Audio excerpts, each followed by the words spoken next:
vous qui êtes fils de Dieu, levez et dominez. Levez et dominez. Ne pas se plaindre. En fait, se plaindre est un péché. Vous faites les actions de l'enfant. C'est de l'enfantillage. Comme fils, il faut avoir la mentalité du fils. Quelle est la mentalité de fils? Le fils, c'est celui qui connaît tout ce que papa possède. Et tout ce que papa possède est à lui. J'ai mon père, j'ai ma maman, tout ce que maman a est à moi. C'est ce qu'avait dit Jésus-Christ quand il était sur la terre avec ses apôtres. Il dit tout ce que le Père a est à moi. Mais si vous êtes héritier de Dieu, co-héritier de Jésus-Christ, vous êtes fils de Dieu.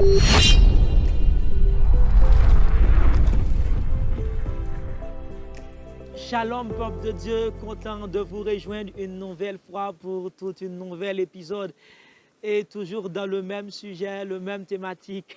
Vivez la promesse de Dieu, vivez le Paraclet, vivez El Paracleto, celui qui marche avec nous, celui qui est avec nous. Vivez encore les belles paroles qu'a prononcées l'apôtre Pierre le jour de la Pentecôte. Vivez cette promesse que Pierre disait qui est pour toi. La promesse est pour vous, pour vos enfants, en aussi grand nombre que le Seigneur Dieu les appellera. Dieu t'appelle, tu reçois Dieu dans ta vie, tu reçois la personne de Jésus-Christ. C'est le temps de vivre la promesse maintenant. Comme enfant de Dieu, tu dois avoir la mentalité de fils de Dieu. Avoir la mentalité de fils de Dieu. Vous avez la promesse. Et je me rappelle de l'apôtre Paul qui parle avec les chrétiens à Colosse. Il disait il faut en fait ne pas avoir la mentalité et une mentalité de se plaindre. Et cette mentalité-là ne convient pas aux fils. Je vais vous donner un exemple entre un enfant et un fils de Dieu. Peut-être je m'adresse à une personne qui procrée, en fait, qui a une progéniture.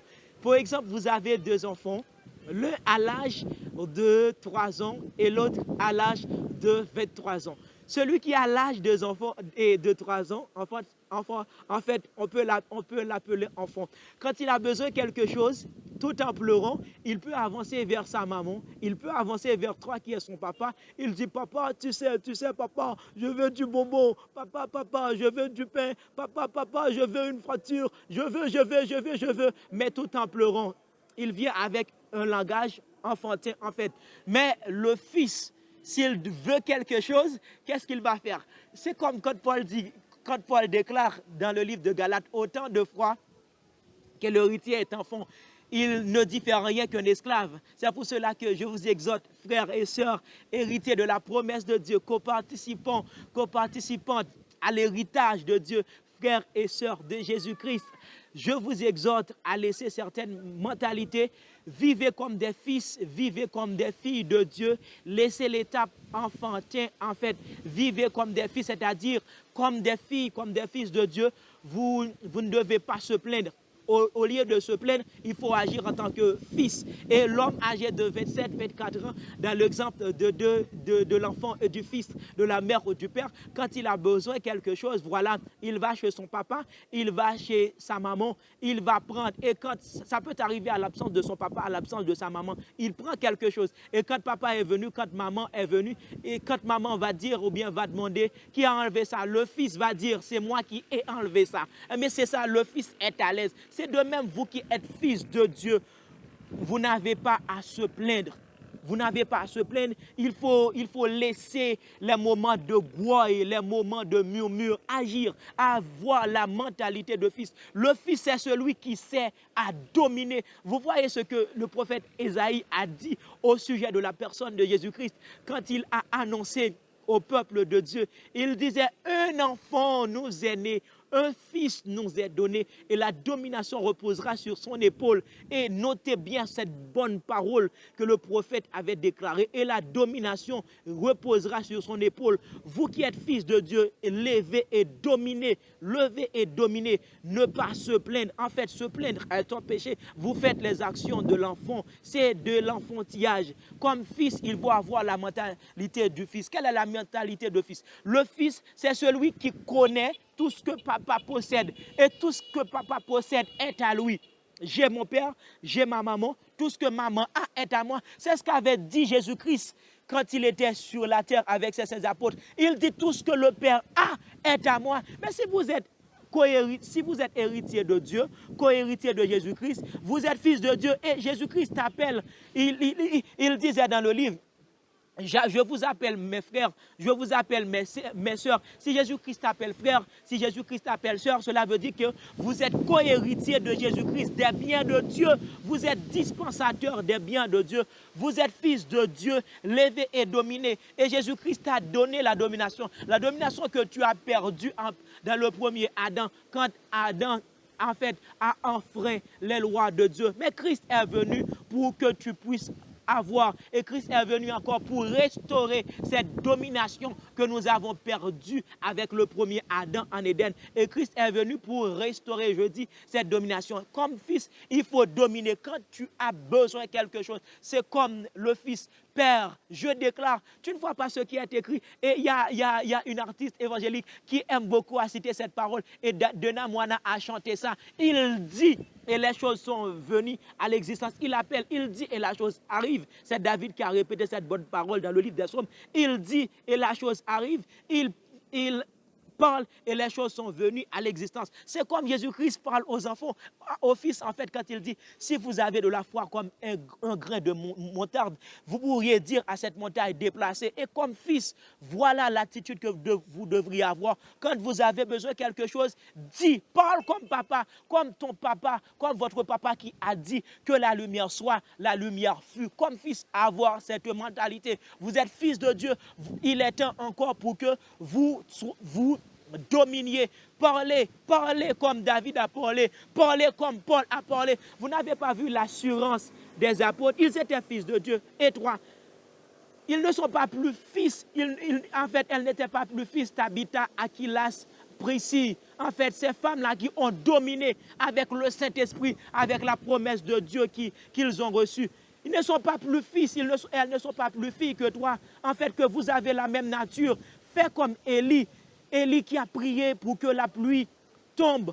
Et la pluie tombait, en fait. Parler comme Élie, avoir le langage du Fils de Dieu, ne plains pas. En fait, c'est parler. Quand tu as besoin de quelque chose, quand tu veux quelque chose, et vous avez toutes les choses, quelque chose qui ne peut pas être soumis sous ton autorité, peu importe, comme Jésus-Christ a parlé aux flots en Mons.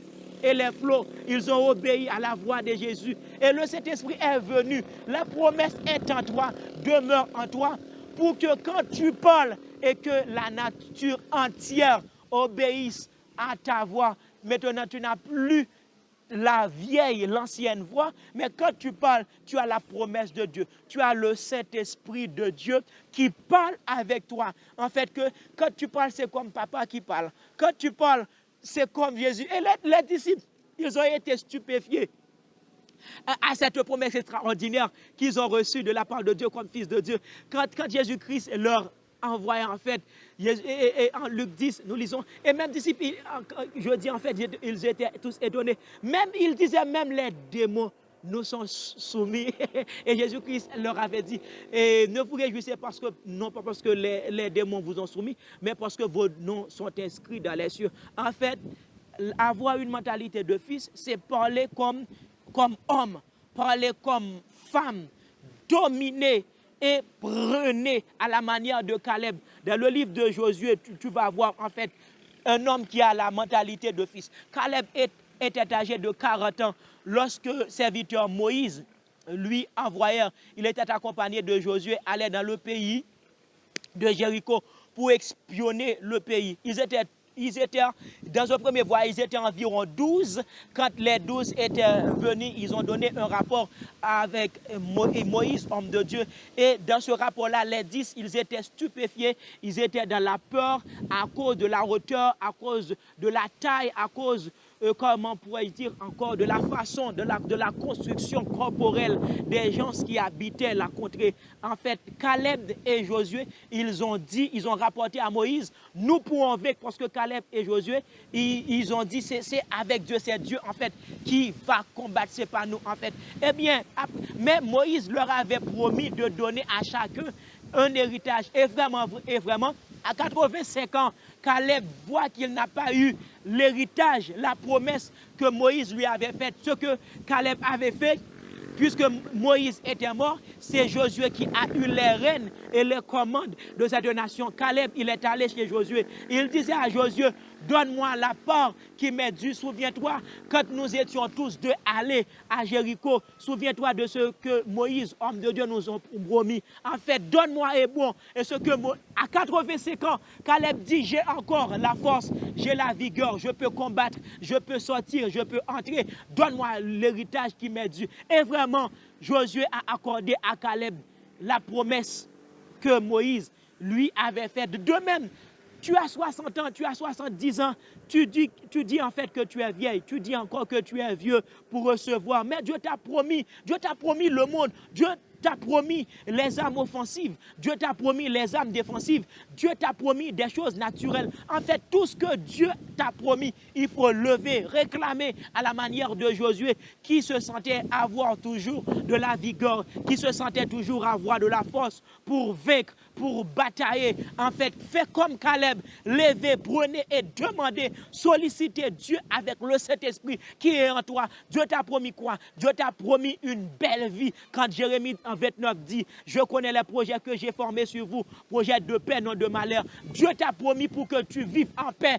Demandez, commandez, sollicitez la paix de Dieu, sollicitez l'amour, sollicitez l'humilité, sollicitez les autres âmes offensives et défensives, à savoir, nous n'avons pas à lutter contre la chair et le sang, dominer sur l'adversaire. Sans ces âmes-là, tu ne vas pas pouvoir combattre, tu ne vas pas pouvoir vaincre Satan, le diable. Lever et dominer, demander, solliciter les âmes de Dieu, l'amour, la sagesse, tout ça, ce sont des âmes à travers lesquelles vous allez pouvoir combattre, vous allez pouvoir remporter la victoire sur l'ennemi. Et vous avez encore, Dieu vous a promis une vie normale, une belle vie, lever et dominer. Dominer, c'est le temps de dominer encore. Je vous laisse avec cette attitude, cette mentalité de fils de Dieu. Vous êtes fils de Dieu, vous êtes fille de Dieu. Arrêtez les grouilles. Les grouilles sont pour les païens. Les grouilles sont pour celles et ceux qui ont méconnaître le Seigneur Jésus. Désormais, tu connais Jésus. Levez, dominez. Tu es fils de Dieu. Dieu t'a donné Jésus. L'une des raisons pour laquelle Dieu t'a donné Jésus, c'est pour dominer. Va lire cette parole que nous trouvons dans Ésaïe chapitre 7, un enfant nous est né, un fils nous est donné et la domination reposera sur son épaule. Tu as ce fils-là, tu as la promesse de Dieu, tu as le Saint-Esprit et cette bonne parole en Éphésiens chapitre 3, à celui par la puissance, à celui par la promesse qui a été accomplie dans la vie des fils, dans la vie des filles, à celui-là, à cette personne-là, il peut faire infiniment au-delà de ce que tu vas demander. Je ne dis pas au-delà de ce que tu demande, mais je sais après cet enseignement, tu vas demander. Peu importe la chose que tu vas demander, celui-là qui t'a donné la promesse, celui-là qui t'a donné le paraclet, il va faire au-delà de tes pensées. Il va exaucer au-delà. Que Dieu vous bénisse abondamment et que tu vives la promesse de Dieu pleinement dans ta vie. Vivez pleinement de vie. Shalom, peuple de Dieu.